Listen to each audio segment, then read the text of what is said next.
The Johnstown flood, May 31, 1889. In a river valley in central Pennsylvania, heavy rain and a neglected dam lead to a catastrophe in which 2,209 people die, and a prosperous city, Johnstown, is nearly wiped off the face of the earth. Johnstown, located at the confluence of the Little Conemaugh River and Stony Creek, was 14 miles downstream from Lake Conemaugh, a reservoir-turned-recreational lake that was owned and maintained by the prestigious South Fork Fishing and Hunting Club. The sporting club, which catered to a wealthy clientele from nearby Pittsburgh, included Andrew Carnegie and Henry Clay Frick on its membership rolls. Lake Conemaugh was held back by the South Fork Dam, a large earth-filled dam that was completed by the club in 1881. By 1889, the dam was in dire need of repairs. When several days of heavy rain struck the area in late May 1889, club officials struggled to reinforce the neglected dam,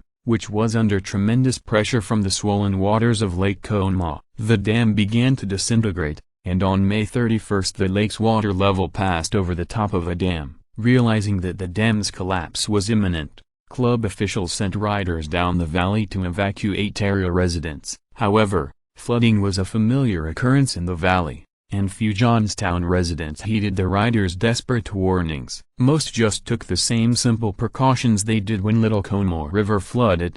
They moved their belongings to the second story of their homes and settled down to wait out the storm. At 3:10 p.m., the South Fork Dam washed away, drowning several laborers who were struggling to maintain it. Club officials on high ground watched awestruck as 20 million tons of water went roaring down the valley toward Johnstown. The deluge swept through the communities of South Fork, Mineral Point, Woodvale, and East Conemaugh, accumulating debris, including rocks, trees, houses, barns, railroad cars, animals, and people, both dead and alive. By the time it reached Johnstown, at 4:07 p.m., the flood appeared as a rolling hill of debris more than 30 feet high and nearly half a mile wide. In a terrible swoop, the northern half of the city was swept away, sending some 1,500 demolished Johnstown buildings tumbling down with the roaring torrent. It took 10 minutes for the waters of Lake Conemaugh to pass through Johnstown,